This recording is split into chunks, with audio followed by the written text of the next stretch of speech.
On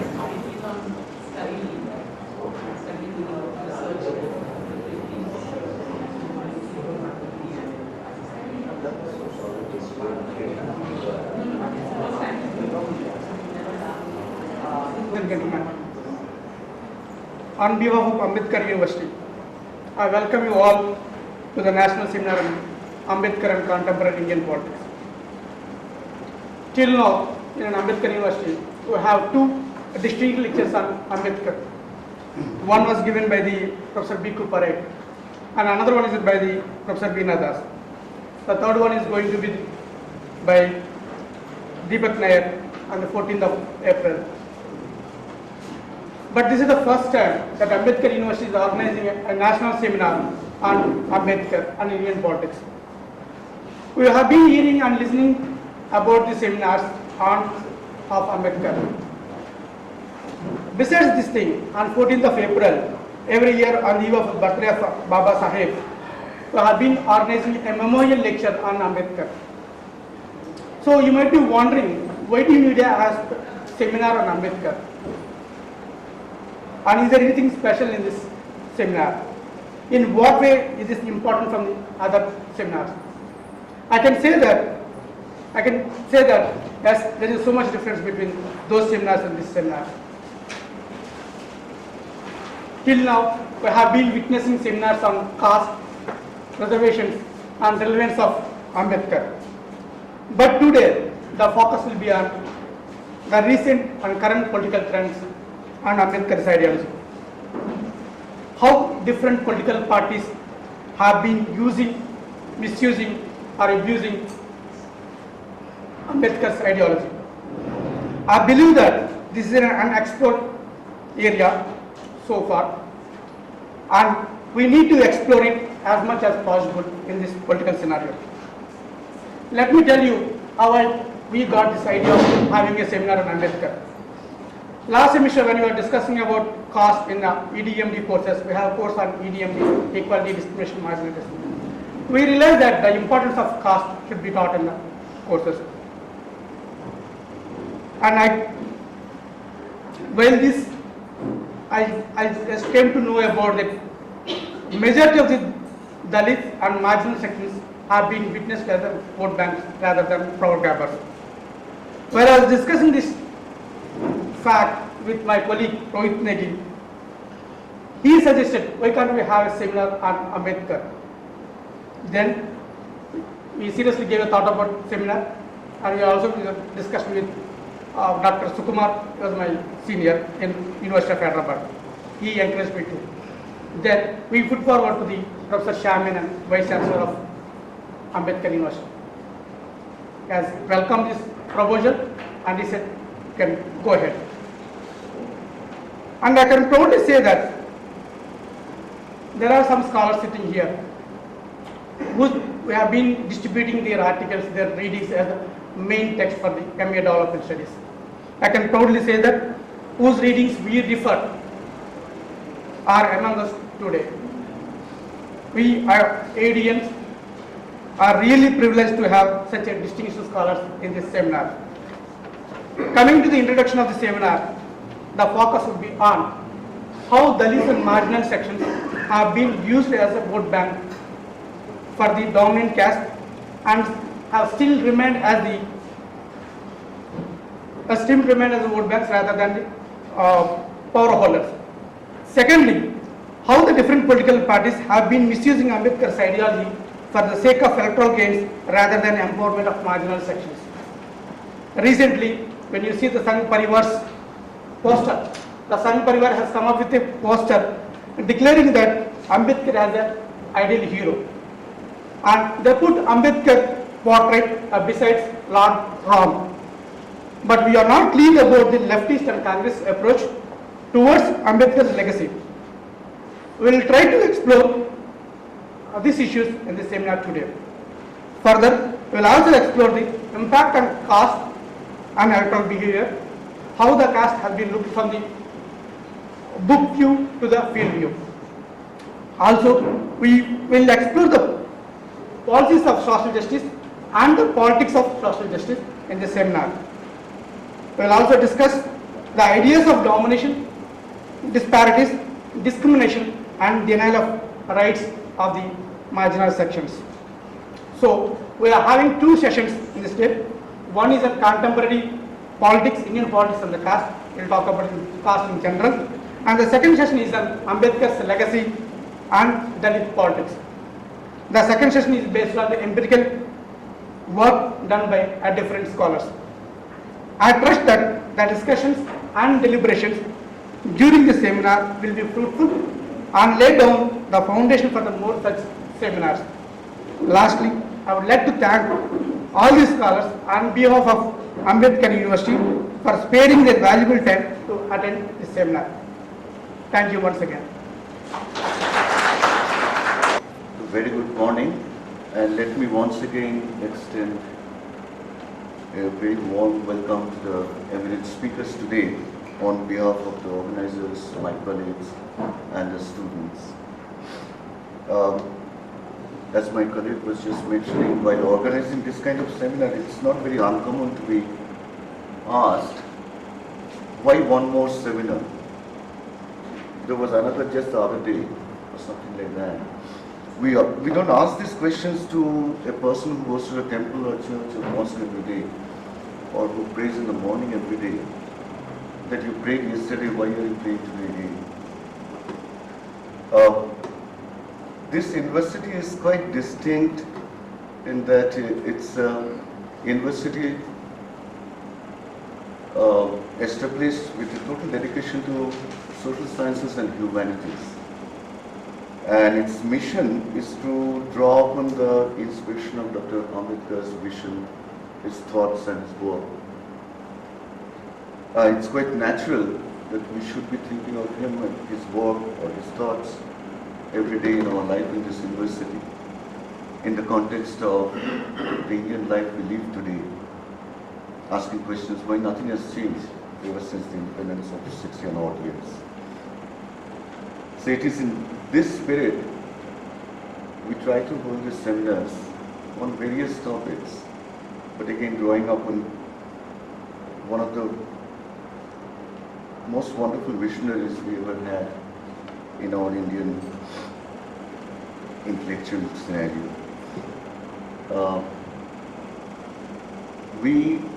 This university is in a work in progress. We are very young. We are barely 2 years old.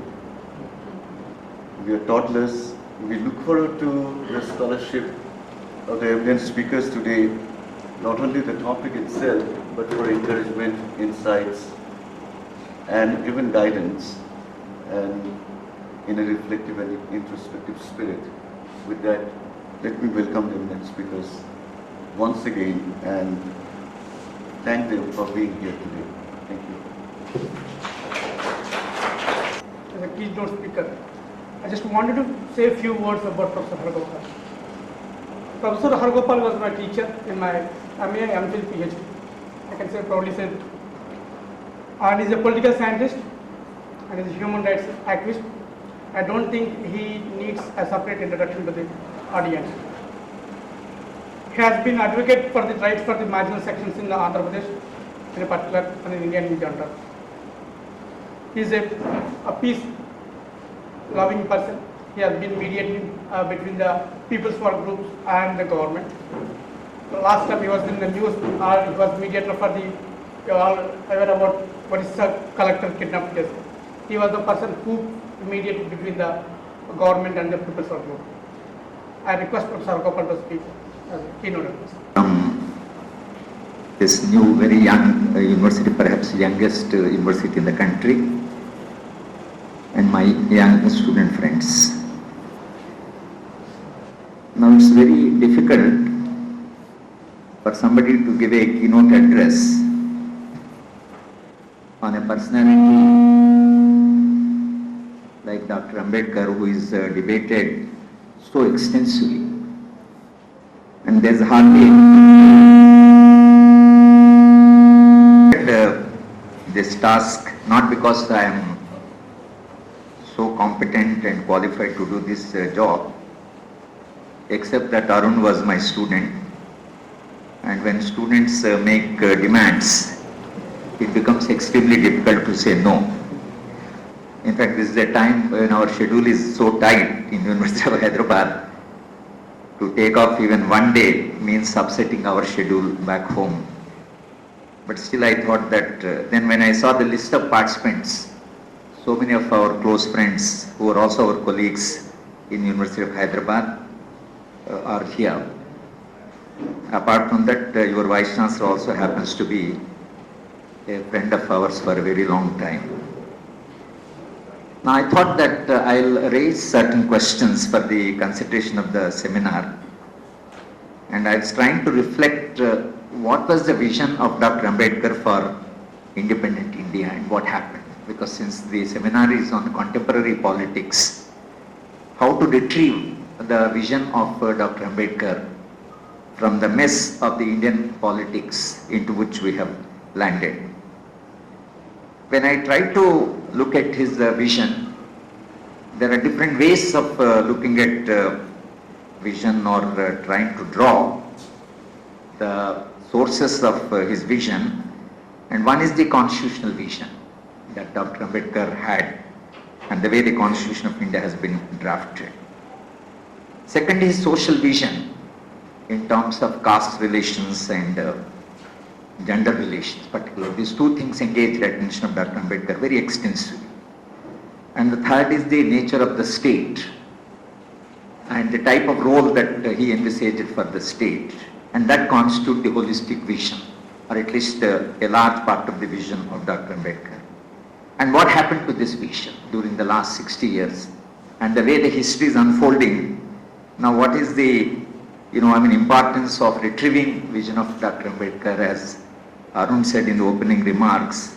If RSS claims Dr. Ambedkar as a very legitimate leader of independent India, one has the reasons to fear, to apprehend, because that's what exactly Dr. Ambedkar fought all through his life.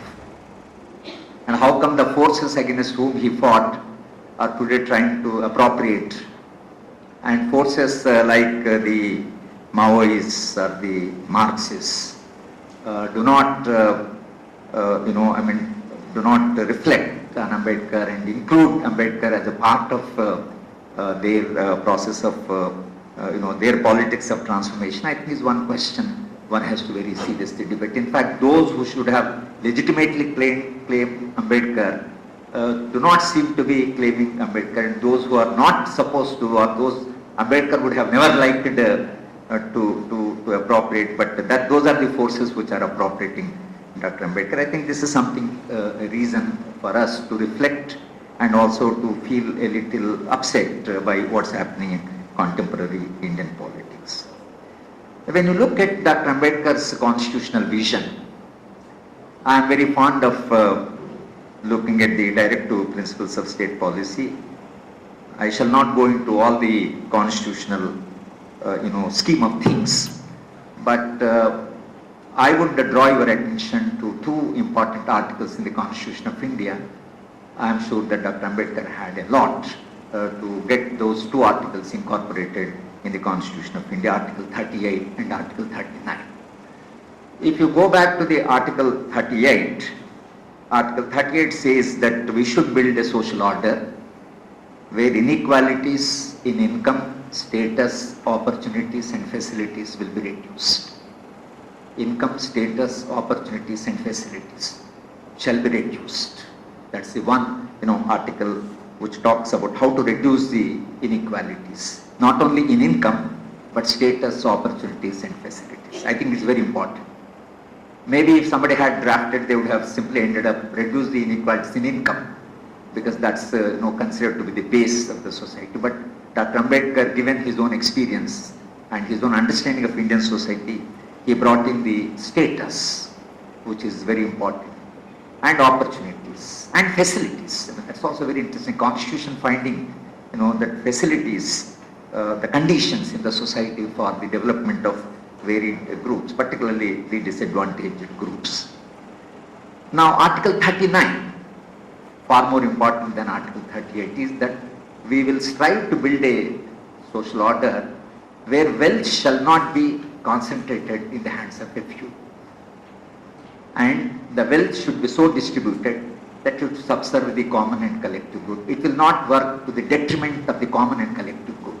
That's what the Article 39 says.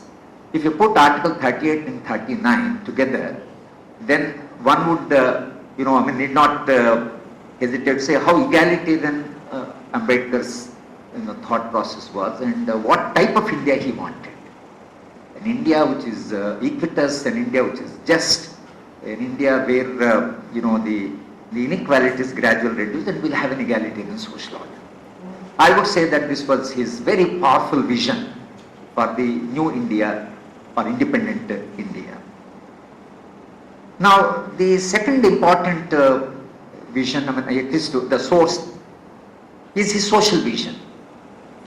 And it has something to do with what the constitutional vision proclaims. In the social vision, two relations engage his very serious attention. One is the caste, the other is the gender. In fact, if you read the writings of Dr. Ambedkar, caste, in fact, as today the identity politics claim, I would say that Ambedkar went beyond the contemporary Dalit politics.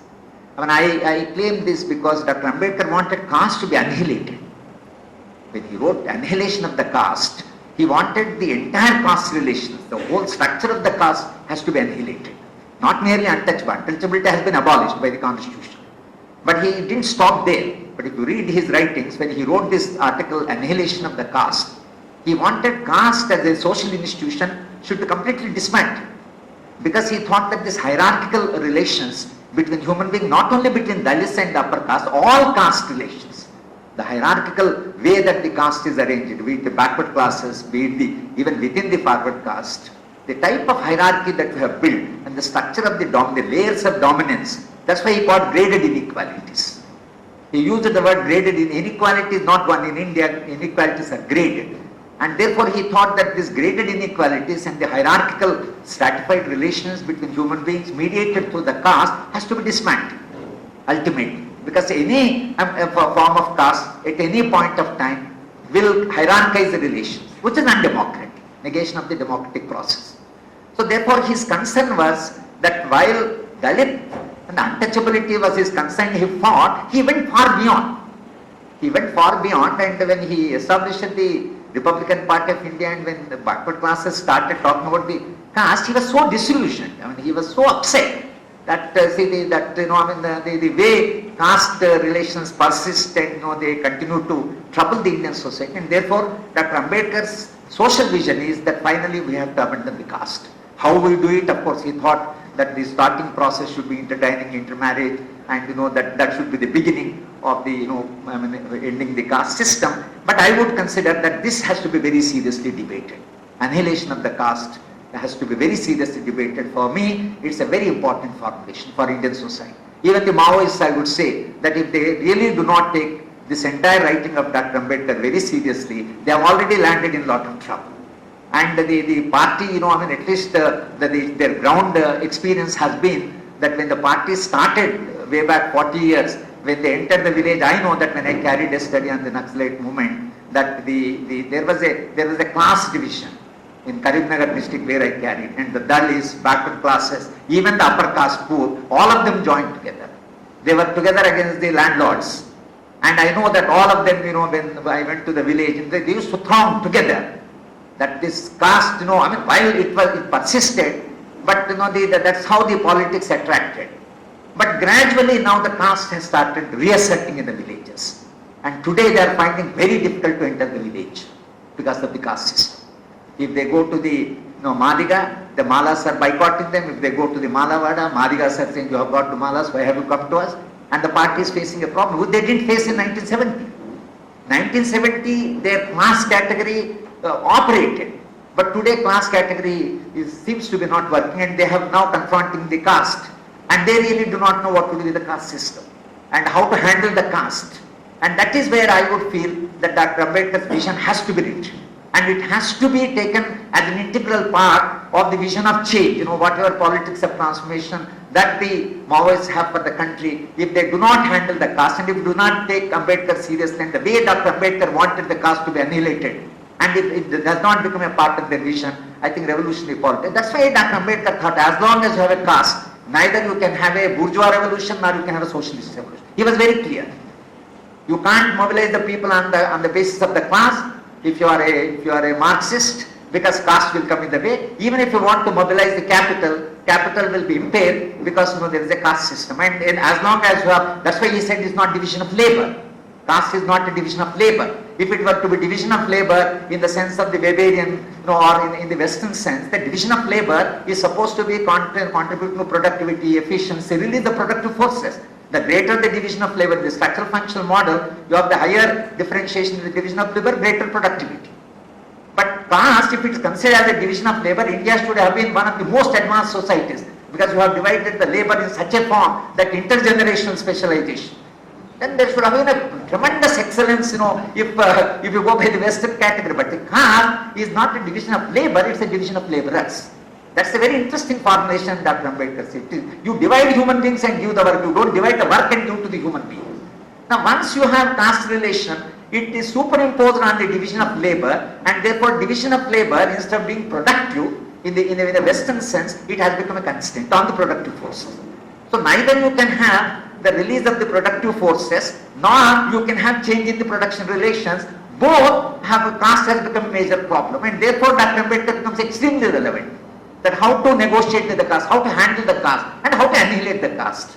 Now therefore caste for him was one of the major constraints on the Indian society, and I think if the left has taken Ambedkar far more seriously, perhaps by now they would have been in a far better position to negotiate with Indian reality. Today they are not able to negotiate with the Indian reality, partly because they have not taken caste as a very important category.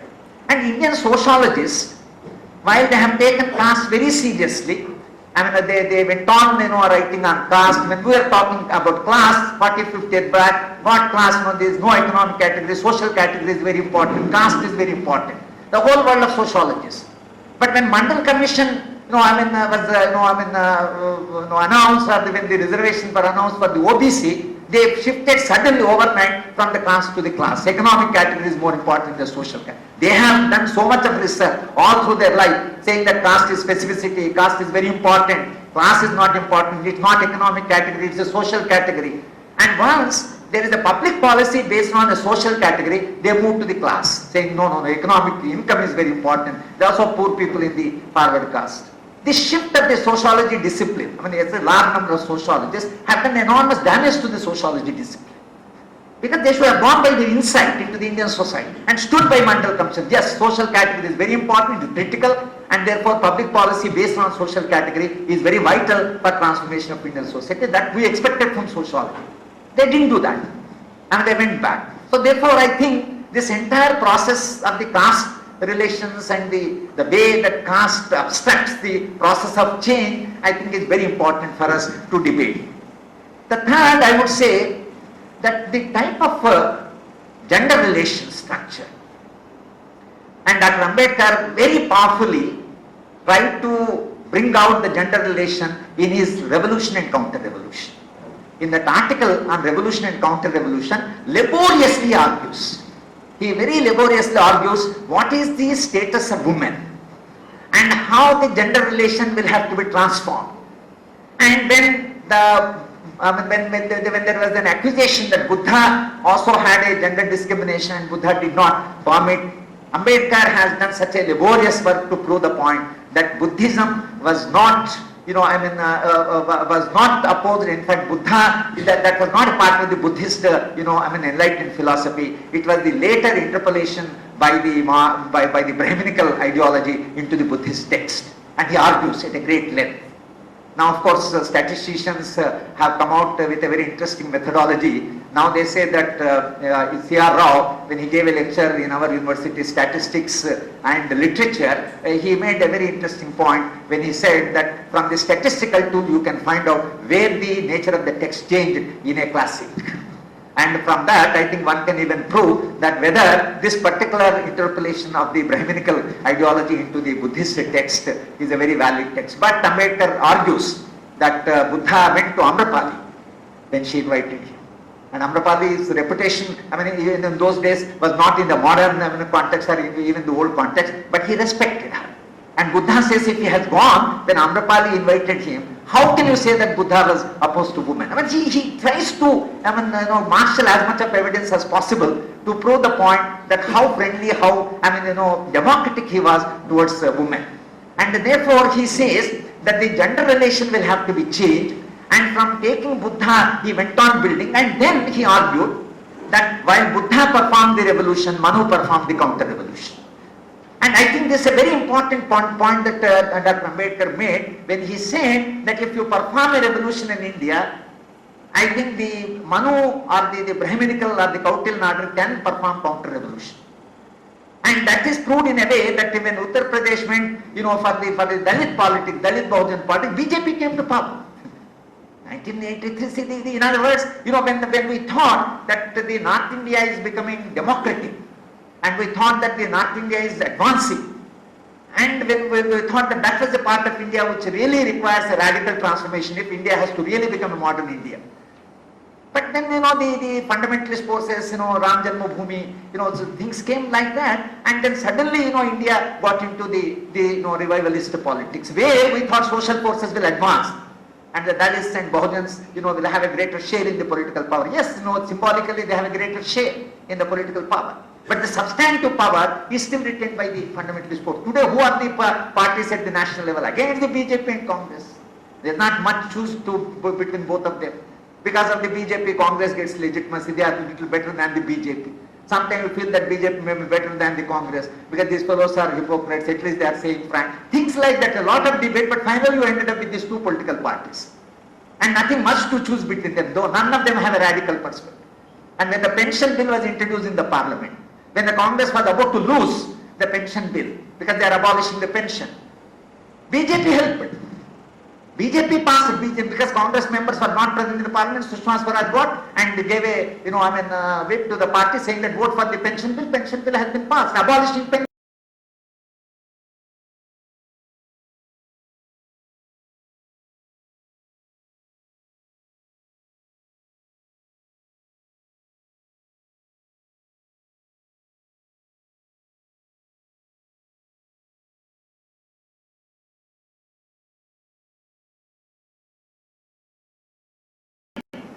Pension is something which is a security to the human being, dignity to human being.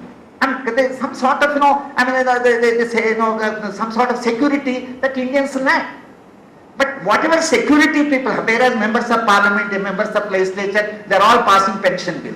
World Bank gives pension to, most of these people, Ahluwalia and these people. Manmohan Singh gets regularly his income from the, he has taken a lump sum and he gets regular interest on what he has taken from World Bank. If you serve World Bank for 5 years, you get pension for lifetime. If you serve 35 years Delhi University, Ambedkar University, you don't get pension. What is this contradiction? I don't know. So on the one hand you say pension is a burden, on the other hand you are passing, enacting a law to, get pension all through life, just serving the public life for 5 years. I think these are all contradictions. But what I am saying is that when the new economic policy has been, imposed on the country, there is no opposition. There is no opposition to neoliberal model of development, powerful opposition. Consensus on the model of development. These two major political parties completely believe in the one model of development. There is no opposition. There is no difference of opinion. Difference of opinion is secularism and pseudo-secularism. That's all. And it's cultural. At a cultural level there are differences, but not at a basic economic level, which is far more important for the lives of people.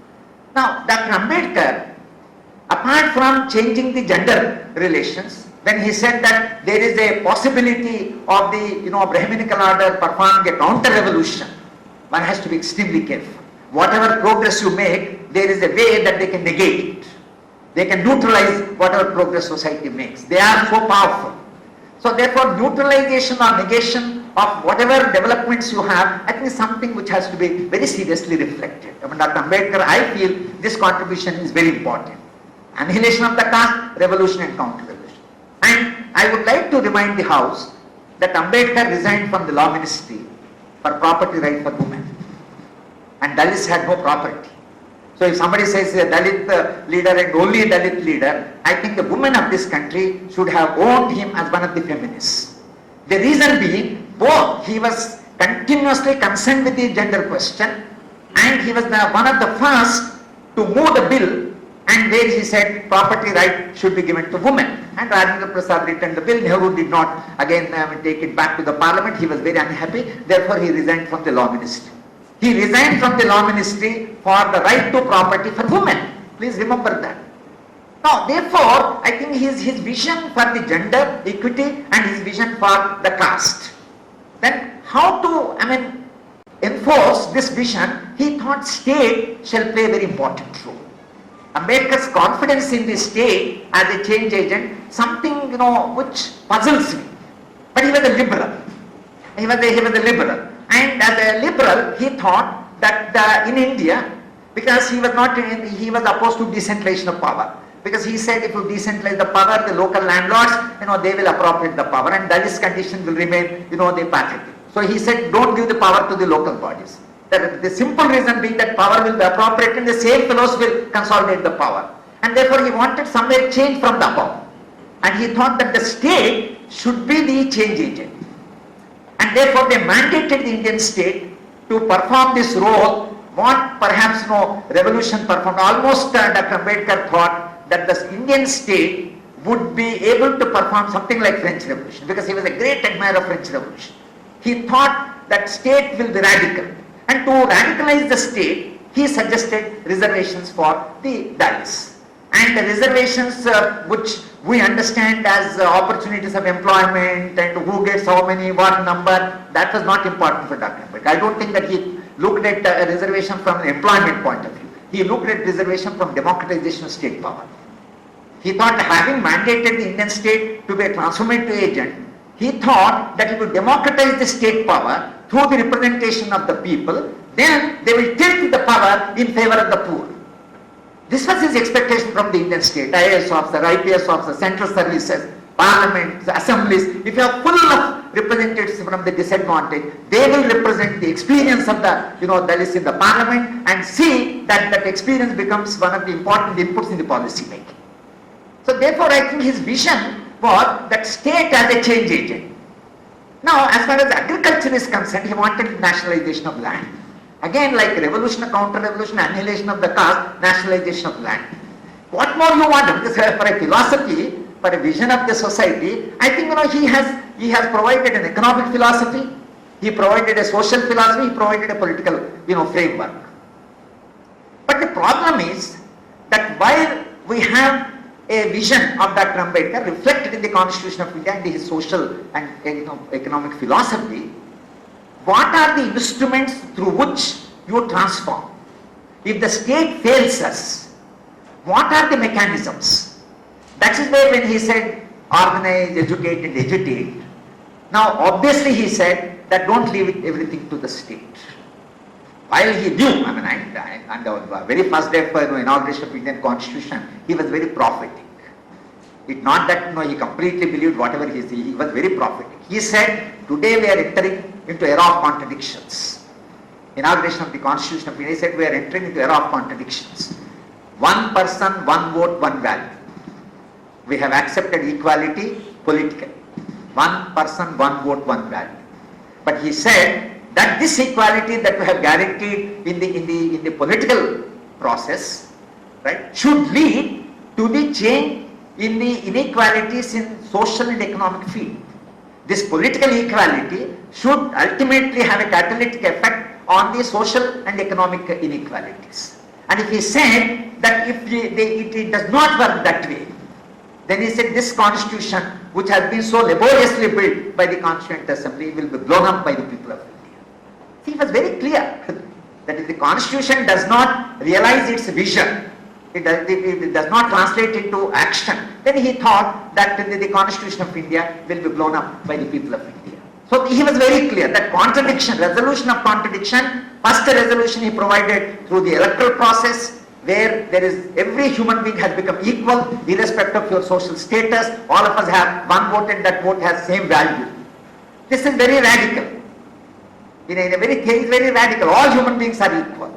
Now, if having ensure this equality in the political arena, this equality, he thought, will logically lead to certain equalizing the relation between the society through, by annihilation of the caste, and in the economics by, distributing the income, concentration of wealth and all that will be stopped. This is the type of vision that Dr. Ambedkar provided. Now, what has happened to this vision?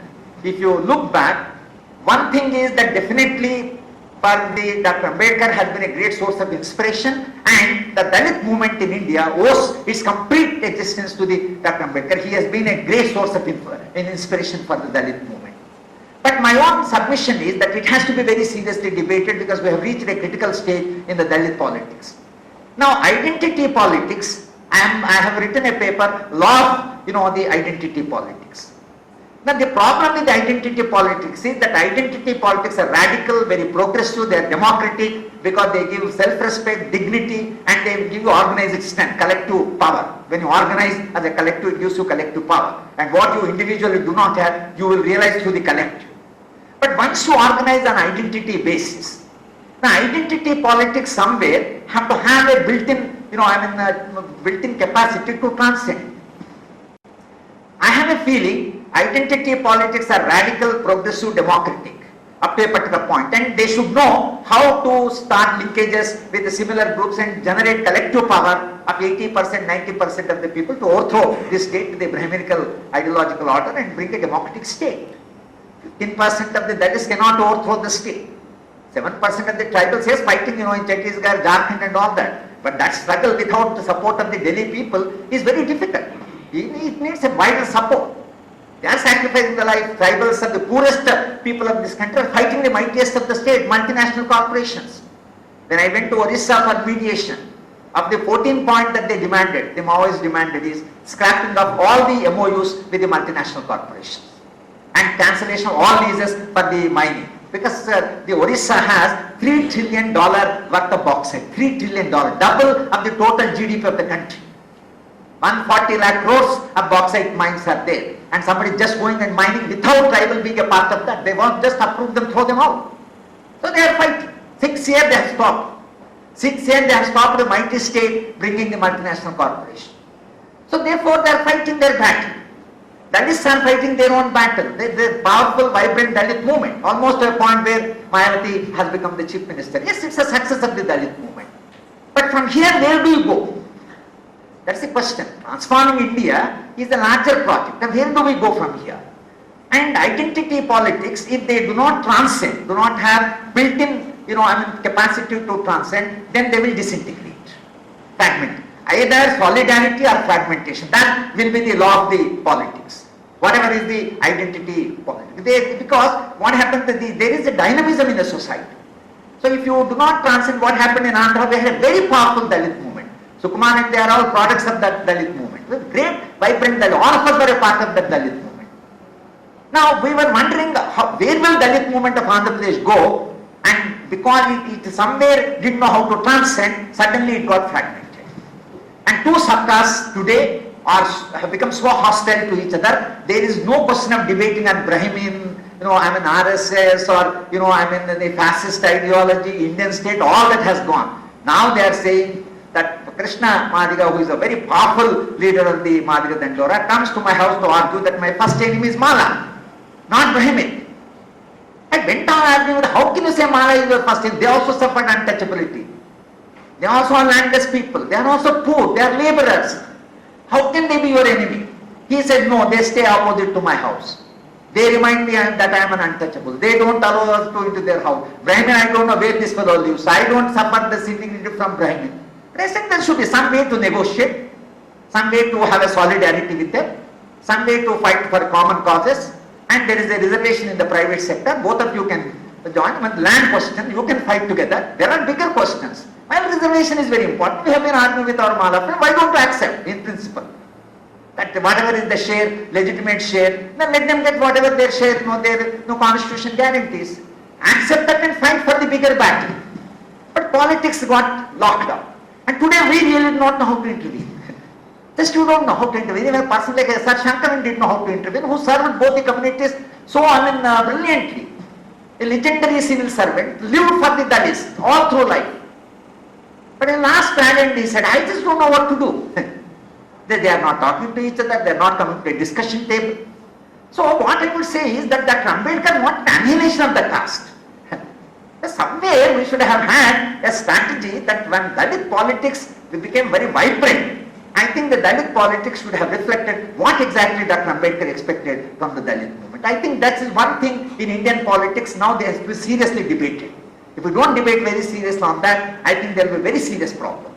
Now, Ambedkar's vision of the caste annihilation, now with the role of the state, when he wanted practically Article 38, 39, no concentration of the wealth, look at the inequalities today. Somebody constructs 24, 26 floor house, gives as a birthday gift, spend thousands of crores, and there are only 2 persons living in that house, and 600 servants, and they are in the richest people of the world, they are in the top 10 richest of the world, and 41% of the people, which includes large number of Dalits and tribals, their living conditions are worse than sub-Saharan Africa. This is what UN report says. What type of India? 40% of the top rich are from India and 41% of the poorest are from India. How do you explain? What type of economic order they are trying to build? And this inequality is so striking, and relative deprivation, even assuming that the absolute poverty has come down, and there is a decline in the poverty, assuming that, and there is increase in the literacy, latest census, agreed. But how do you explain relative deprivation? And relative deprivation can be very deadly, it can be very disastrous for a country. After all, if my conditions improve, but I think I am worse off because others my condition improved so fast that I don't feel that I have gained in the economy. I think something very seriously to reflect. The unrest in India partly is rooted somewhere here. But I think this economic inequalities are growing, which Dr. Ambedkar thought was something, detriment to the common good of the society. This is what he has written into the Indian Constitution. Wealth should serve the common good. But that collective common good completely lost. I think these are some of the questions which becomes extremely important for, for the House to consider that what to do and where to go. Now coming to the state, the role of the state, this is my last point. Coming to the role of the state, we started with a very powerful role for the state, Indian state. We had public enterprises, we had lots of regulations. We thought that the state will regulate the economy, allocate the values, and market will be regulated. We will not be a market economy, we will be a socialist economy. We got socialism into Indian economy, all that we have done. But today, what is the role of the state? And 1997 World Bank writes a report, State in the Changing World Order, and they very vocally or vociferously plead for a minimalist role for the state. They say state should be out. The reason they say state is inefficient, state is corrupt, and Anna Hazare, see that's why when Anna Hazare is fighting the corruption, there are two things happening. One, hope of the civil society, he is raising the expectation again from the civil society that civil societies will be able to fight it back, and all the leading newspapers of the country are putting the banner headline, no other movement has been covered as extensive as Anna Hazare's movement. Now while all that fight is correct and all of us may have to support, but simultaneously what is happening is the Indian state is getting delegitimized. It's a corrupt state. Papers want to convey the message to be conveyed in two ways. One is Indian state is thoroughly corrupt, it is a degenerated state. And Anna Hazare looks at the whole of the civil society, and whether civil society in India is as vibrant as the media is projecting to fight corruption and bring down all these, bring the people, corrupt people to the book. I do not know. Lokpal bill, and I still remember this Lokpal 1966. I was a student of MA. The Administrative Reforms Commission suggested Lokpal, and I was a student in MA. And one of our Chief Justices of Andhra Pradesh High Court, the Chief Justice, came to give us a lecture on Lokpal. I was in MA final. When he gave a long lecture, I just asked him with all my ignorance at that point of time. Then I got up and said, sir, supposing if Lokpal becomes corrupt. Then he said, only Gopal can help. This is what the Chief Justice said. That Lokpal bill, today after 40, 50 years, somebody is fighting in Bombay to bring Lokpal. We have seen what happened to Chief Justice of Supreme Court. Lokpal cannot be far more powerful than Supreme Court. It can't be more powerful than Supreme Court. We have seen NHRC, what happened, how NHRC, we all used to look to NHRC, and today, now they are the civil society of India is pleading with the global human rights agencies to downgrade national human rights from A grade to B grade. Now there is a demand of Indian civil society with the United Nations to downgrade the A grade from A grade to B grade of the National Human Rights Commission. It's headed by former Chief Justice. Where from you get the Lokpal? Who is this great Lokpal who will control Supreme Court, who will control the parliamentarians? I do not know. But nevertheless, the essence of the movement is well taken. That there has to be a struggle against the corruption. If Indian state is corrupt and is thoroughly degenerated, what is the alternative? Go for market. This is the logic. What can you do with this Indian state, with these people? So give more freedom or let the state be out in the 2G spectrum, 3G spectrum. Let the regulatory commission, let not politicians deal with it, let not Indian state have anything to do with the sales. That's how you reach the conclusion. But you reach exactly negative conclusions. You are not going to have positive outcome. The reason being in the very logic of the situation, state has to be out. State has to be out because of the global agencies, state has to be out because of the civil society. Suppose the state retreats. What is the alternative? Dr. Ambedkar thought state shall perform this transformative role because of the democratization of the state. But if the state retreats, what are the alternative mechanisms that we have today in the society? Today Dr. Ambedkar was alive, I am sure that he would have made so many amendments to what the vision, because from the experience he never thought that this will go in this direction. I don't think that he thought exactly this will go in the direction. But what the vision that he presented to the nation and the experiences, the negation of the vision. All the politics are going in a totally different direction. And therefore, I would say that Dr. Ambedkar has to be brought back into very serious debate precisely for the vision that he presented to India. And that is so relevant today. Be it gender relation, be it caste relation, be it the role of the state, be it the economic inequalities, the culture and revolution, counter-revolution, the Brahminical, ideological, the way they have, performing the counter. I think all these questions become very important. And therefore, I think Ambedkar has to be very seriously debated by Indian academics, Indian society to retrieve his vision for independent India. And his vision was different. Somewhere we are drifting away. And if you drift away from the vision, I think the entire constitutional values, ideals enshrined in the constitution through the freedom struggle, filtered through the freedom struggle, will be lost. And India has to carry another freedom struggle. But if there were to be another freedom struggle, I think that freedom struggle will have to be, we'll have to bring back vision of Dr. Ambedkar. It has to be one of the important integral parts of the new struggle that Indian people have to carry in order to democratize the gender relation, caste relation, power relations in the society. And I think family, property and the caste, three powerful institutions will have to be transformed. And unless you transform the relations in the social relations in society, you can never have a democratic state. Always it puzzles me as a political science student that how can you have a democratic state in an undemocratic society? After all, society is the source of power. And when you have all relations mediated through structures of dominance, how can you have very democratic, state, very accountable, responsive to the people? I think the process is that it has to be society and the state.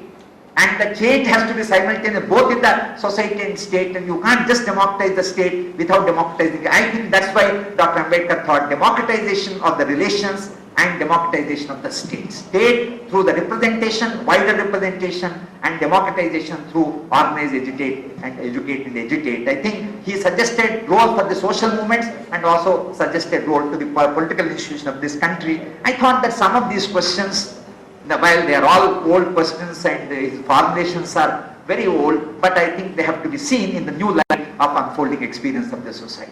And to me, Dr. Ambedkar looks so relevant that when I read him again and again, when I see the unfolding situation, I read Dr. Ambedkar, I wish that he was around just to inspire this country. Like, maybe he would have been far more powerful, Anna Hazare, all this. He would have mobilized the people because he always believed in mobilizational politics.